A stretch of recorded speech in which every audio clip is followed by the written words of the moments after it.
Hello guys, welcome back, and in this video I want to talk about and give you some tips around how we can convert a recursive code to iterative code. ठीक है, तो क्यों हमें करना है, right? Recursive code लिख दिया, काफ़ी सिंपल होता है समझने में, जल्दी हम लिख देते हैं उसका प्रोग्राम, तो क्यों हमें इटरेटिव कोड लिखना है उसके बारे में समझते हैं। ठीक है, सबसे पहला खेल जो हमने देखा था कि रिकर्शन में हम लोग बेसिकली जब भी एक फंक्शन दूसरे फंक्शन को कॉल करता है, right, if I have a function inside this, basically अगर वो खुद को कॉल करता है तो हमने क्या देखा था, ये बेसिकली एक स्टैक स्पेस ऑक्यूपाई करता है ना। अपन ने फंक्शन कॉल किया था, इसने उसी एफ को वापस से कॉल किया, and so on and so forth, right. Now think about this, in iterative what we do, we don't actually do this, right. हम ऐसा एक फंक्शन दूसरे फंक्शन को कॉल नहीं कर रहा होता है। रिकर्शन में ऐसा होता है कि एक फंक्शन दूसरे फंक्शन कॉल कर रहा होता है, और ये जो हमारी स्टैक की स्पेस होती है, राइट, ये stack, this stack is mostly a static kind of a space. ठीक है, static kind of a space.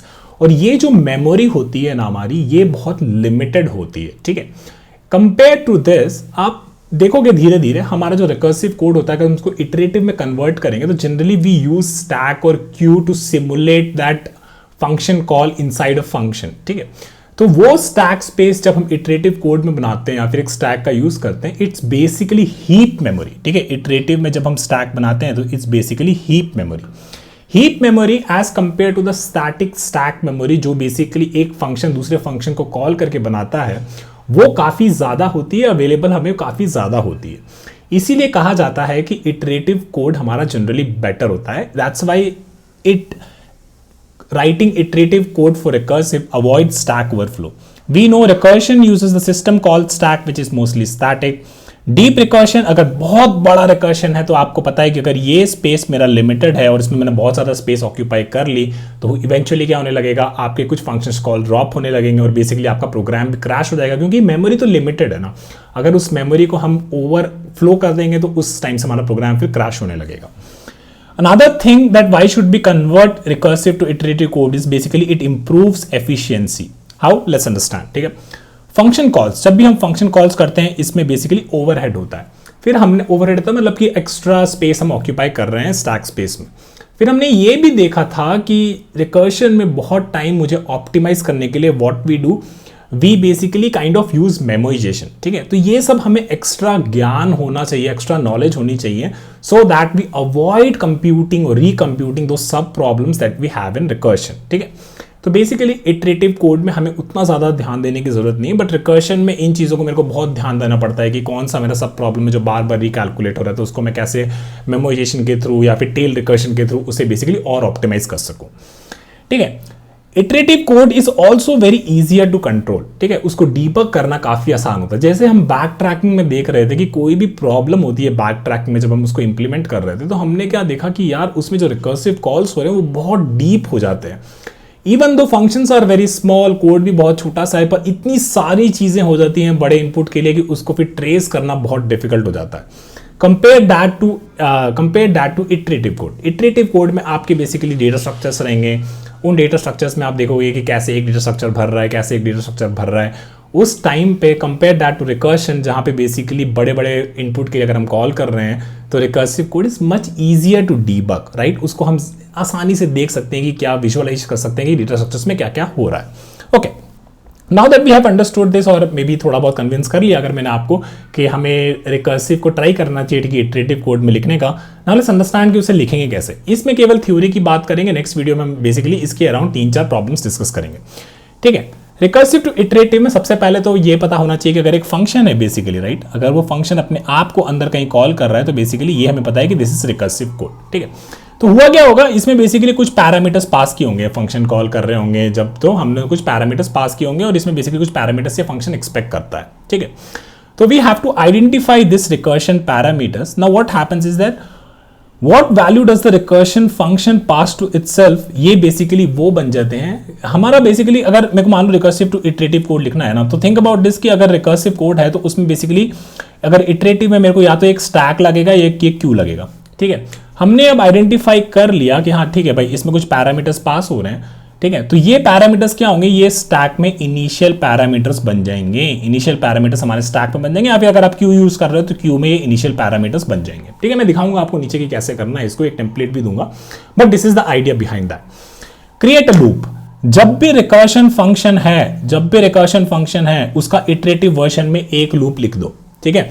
अंदर कितनी बार भी ये फंक्शन कॉल हो रही है, ये एक एफ वाला फंक्शन है, अंदर मान लो 10 बार F F F F call कर रहा है। हमने जैसे कहाँ देखा था, हमने फिबोनाची में देखा है कि एक फंक्शन 2 को कॉल करता है। कितने भी कॉल कर रहा हो, बस आप उसको पहले एक लूप में कन्वर्ट कर दो, ठीक है। Instead of a function calling itself use a while loop to pop elements from your data structure. इसके बारे में बात करूंगा मैं, ठीक है। As I said, you use stack और queue as custom call stack. तो बेसिकली अगर आप, ये रिकर्शन कोड था, तो इसमें बेसिकली ये फंक्शन कॉल स्टैक हमारी बन रही थी ऐसे कुछ। एक एफ था, फिर बेसिकली दूसरे एफ खुद को कॉल कर रहा है, फिर खुद को कॉल कर रहा है।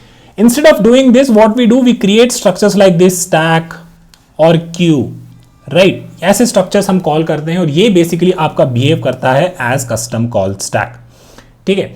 Now what we do when we are calling this function, right? When we are calling this function, this is like pushing the values into the stack or pushing the values in the queue, which is kind of what we are trying to emulate the recursion function. Okay.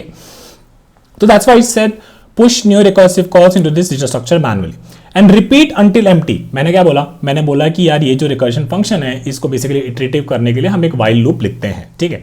तो हमें तब तक लिखते रहना है तब तक कि मेरा वो स्टैक एम्प्टी ना हो जाए। एक और चीज, जब भी आपने मान लो इसके अंदर ही फंक्शन कॉल हो रहा था, ठीक है, तो उस वाइल लूप के अंदर क्या हो रहा है, वो बेस्ड ऑन दिस कि ये कितनी बार आप अंदर ये फंक्शन कॉल कर रहे हो, उतनी बार उस स्टैक में वो वैल्यूज को पुश करोगे, ठीक है। और जब आपका स्टैक एम्प्टी हो जाएगा, जब आपका स्टैक एम्प्टी हो जाएगा, वो वाइल लूप में आप चेक कर सकते हो कि जब तक मेरा स्टैक एम्प्टी नहीं हो तब तक मैं कंटिन्यू करूं।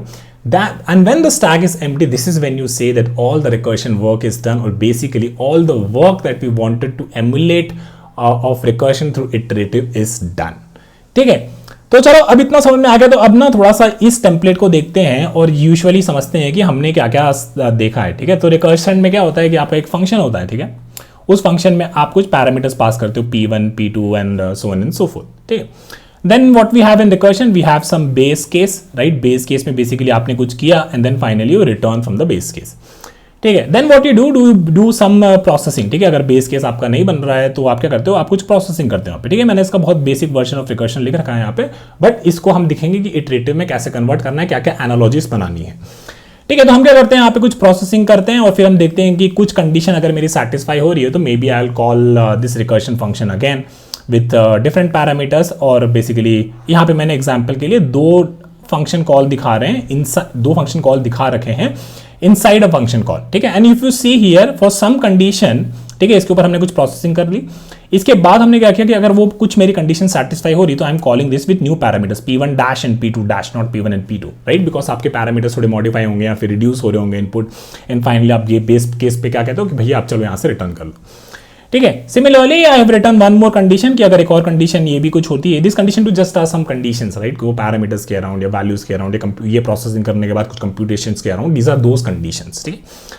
अगर ये कंडीशन 2 सेटिस्फाई होती है then we call again some recursion function, same recursion function but very different parameters P1 dash 1 dash P2 dash 2 dash and so on and so forth, ठीक है। तो अगर मेरा ऐसा रिकर्सिव कोड है, ठीक है, ऐसा मेरा रिकर्सिव कोड है, तो इसका इटरेटिव वर्जन कैसा दिखेगा, now let's talk about that, ठीक है। तो मैंने यहाँ पे क्या किया है, मैंने ये स्टैक ले रखा है, आप इसको क्यू भी समझ सकते थे, but let's understand from there, ठीक है।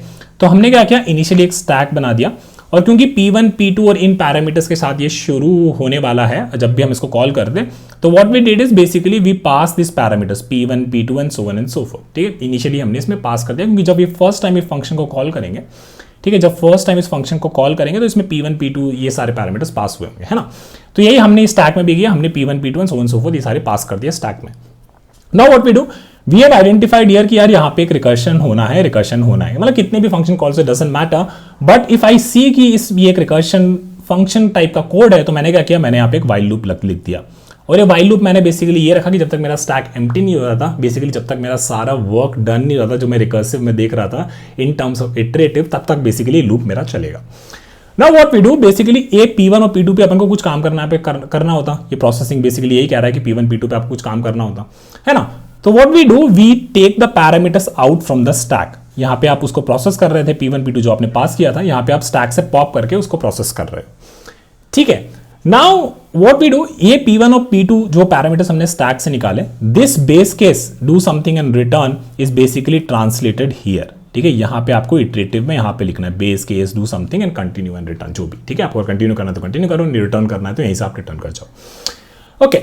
नाउ दिस डू प्रोसेसिंग, ये डू प्रोसेसिंग एग्जैक्टली उसके बाद ही यहां पे आप इटरेटिव में भी लिख दोगे डू प्रोसेसिंग, ठीक है।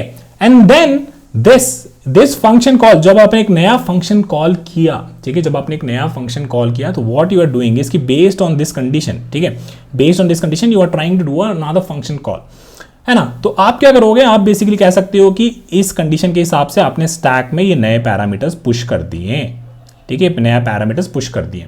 सिमिलरली इस कंडीशन के हिसाब से आपने ये पैरामीटर्स पुश कर दिए हैं, तो इस कंडीशन के हिसाब से हमने ये पैरामीटर्स पुश कर दिए हैं, ठीक है। नाउ थिंक अबाउट दिस, एक चीज मैं आपको बोलता हूं, है ना, ये जब फंक्शन कॉल हुआ होगा तो इसके बाद ये वाली चीज एग्जीक्यूट होगी। अगर कंडीशन 1 ट्रू है तो P1 डैश P2 डैश के साथ ही फंक्शन कॉल हो रहा होगा। लेकिन यार यहाँ पे तो हमने स्टैक में P1 dash P2 dash push किया है, फिर इसके बाद P1 dash 1 dash P2 dash 2 dash ये वाला पुश किया है, तो यहाँ पे जब मैं पॉप करूंगा तो बेसिकली ये वाला फंक्शन एग्जीक्यूट हो रहा होगा, है ना। तो ये बस थोड़ी सी चीजें, मे बी आप इसको थोड़ा सा ऊपर लिख सकते होते, इसको पहले लिख देते और इसको बाद में लिख देते, है ना। This is just some order that you have to identify. Basically इतना भी आसान नहीं है रिकर्शन के कोड को इटरेटिव कोड में लिखना, बट थोड़ी सी आपको अपनी नॉलेज को भी यूज करना पड़ेगा, ठीक है। तो यहाँ पे basically may be this could have come first and this could have come later, ठीक है।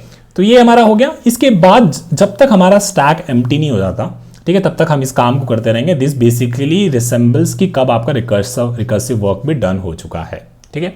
And finally may be after this while loop सारा काम हो गया तो यहाँ पे आप रिटर्न कर सकते हो, राइट। कुछ अगर वैल्यूज पेंडिंग होगी या फिर कुछ काम पेंडिंग होगा तो फाइनली आप यहाँ से रिटर्न कर दिए, right. This is something also that you should be able to draw analogy from your recursive code, ठीक है, कि हमारा जब सारा रिकर्सिव काम हो गया था तो मे बी क्या रिटर्न कर रहा हूँ मैं after calling a function like this in recursive, मैं क्या रिटर्न कर रहा हूँ। This is basically analogous to this one, ठीक है। यहाँ पे आप फाइनली इसको रिटर्न करोगे, ठीक है। अगले वीडियो से हम कुछ प्रॉब्लम्स को सॉल्व करेंगे और बेसिकली इसी टेम्पलेट के अराउंड बेसिकली यहाँ पे हमने स्टैक यूज करा, मे बी आप क्यूब यूज कर सकते थे, राइट, जो इसमें बेसिकली वो सारे अगले फंक्शन कॉल्स के पैरामीटर्स को मेंटेन करता है, आप क्यूब यूज कर सकते थे। अब हम अगले कुछ वीडियोस में इन्हीं टेम्पलेट के अराउंड से प्रॉब्लम सॉल्व करेंगे और आपको बताएंगे कि रिकर्सन से इटरेटिव कोड कैसे कन्वर्ट करते हैं, ठीक है। तो I see you very soon. I hope you like this video. This was a very theoretical video, but in the next videos we will start solving some problem. See you soon, bye.